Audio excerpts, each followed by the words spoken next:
Shri Shri Ramakrishna Kathamrita 1884 11ই October. একাদশ পরিচ্ছেদ। শ্রীরামকৃষ্ণের সব কামনা ত্যাগ, কেবল ভক্তি কামনা।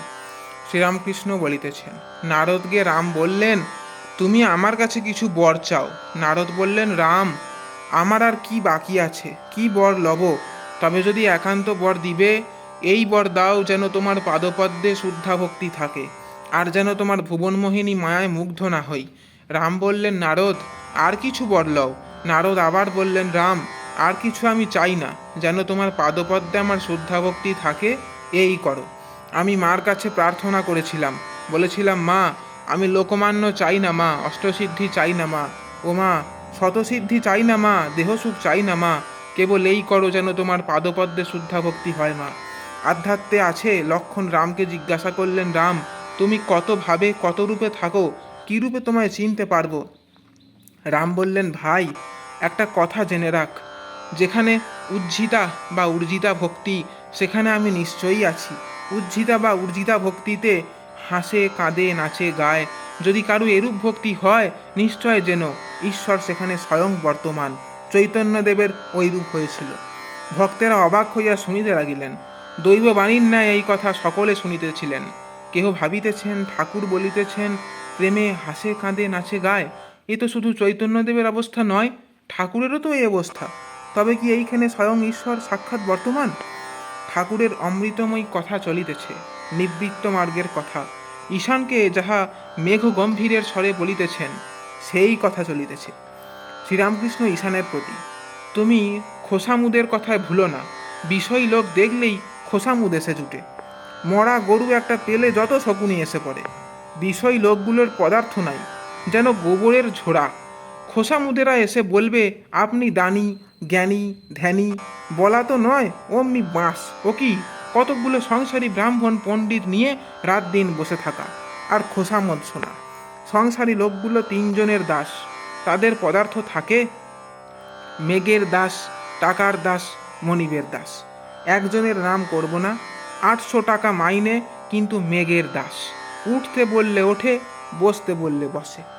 আর সালিসি, মোড়লি, এসব কাজ কি? দয়া, পরোপকার, এসব তো অনেক হলো। ওসব যারা করবে তাদের থাক আলাদা। তোমার ঈশ্বরের পাদপদ্মে মন দিবার সময় হয়েছে। তাকে পেলে সব পাওয়া যায়। আগে তিনি, তারপর দয়া, পরোপকার, জগতের উপকার, জীব উদ্ধার। তোমারও ভাবনায় কাজ কি? লঙ্কায় রাবণ মলো, বেহুলা কেঁদে আকুল হলো। তাই হয়েছে তোমার। একজন সর্বত্যাগী তোমায় বলে দেয়, এই এই এই করো, তবে বেশ হয়। সংসারী লোকের পরামর্শে ঠিক হবে না, তা ব্রাহ্মণ পণ্ডিতই হউন আর যিনিই হউন। পাগল হও, ঈশ্বরের প্রেমে পাগল হও। লোকে না হয় জানুক যে ঈশান এখন পাগল হয়েছে, আর পারে না। তাহলে তারা সালসি মোড়লি করতে আর তোমার কাছে আসবে না। কোষাকুষি ছুঁড়ে ফেলে দাও, ঈশান নাম সার্থক করো। ঈশান বলছেন, দে মা পাগল করে, আর কাজ নাই মা জ্ঞান বিচারে। শ্রীরামকৃষ্ণ, পাগল না ঠিক। শিবনাথ বলেছিল, বেশি ঈশ্বর চিন্তা করলে বেহেড হয়ে যায়। আমি বললুম, কি? চৈতন্যকে চিন্তা করে কি কেউ অচৈতন্য হয়ে যায়? তিনি নিত্যশুদ্ধ বোধরূপ। যার বোধে সব বোধ হচ্ছে, যার চৈতন্যে সব চৈতন্যময়। বলে নাকি কে সাহেবদের হয়েছিল, বেশি চিন্তা করে বেহেড হয়ে গিয়েছিল। তা হতে পারে, তারা ঐহিক পদার্থ চিন্তা করে। ভাবেতে ভরল তনু, হরল জ্ঞান। এতে যে জ্ঞানের কথা আছে, সে জ্ঞান মানে বাহ্য জ্ঞান। ঠাকুর শ্রীরামকৃষ্ণের চরণ স্পর্শ করিয়া ঈশান বসিয়া আছেন ও সমস্ত কথা শুনিতেছেন। তিনি একবার মন্দির মধ্যবর্তী পাষাণময়ী কালী প্রতিমার দিকে চাহিতেছেন।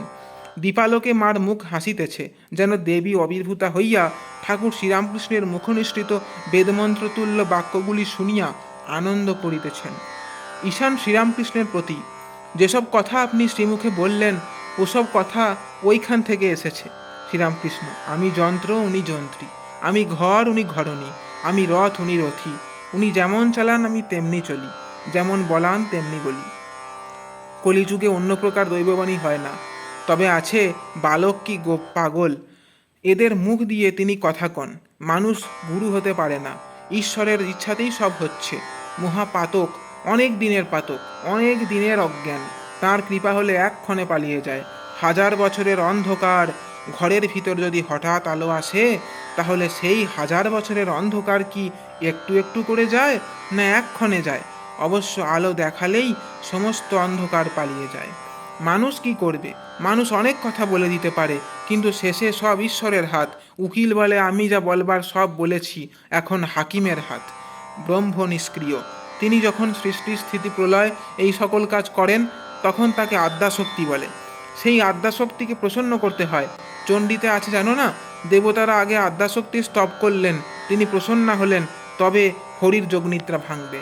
ঈশান, আজ্ঞে মধুকৈটব বধের সময় ব্রহ্মাদি দেবতারা স্তব করছেন। ত্বং স্বাহা ত্বং স্বধা তং হিব ষটকারা স্মরাত্মিকা সুধাতমক্ষরে নিত্যে ত্রিধা মাত্রাত্মিকা স্থিতা অর্ধমাত্রা স্থিতা নিত্যা জানুর্চর্যা বিশেষতঃ তমেব সত্যং সাবিত্রী ত্বং দেবজননী পরা তবৈব ধার্যতে সর্বং তবৈতৎ সৃজ্যতে জগৎ ত্বয়িতৎ পাল্যতে দেবী তমৎসন্তে চ সর্বদা विसृष्टौ सृष्टिरूपा तं स्थितिरूपा च पालने तथा संहृति रूपान्ते जगत्वस्य जगन्मय। শ্রীরামকৃষ্ণ। হ্যাঁ, ওইটি ধারণা। জয় ঠাকুরমা স্বামীজি।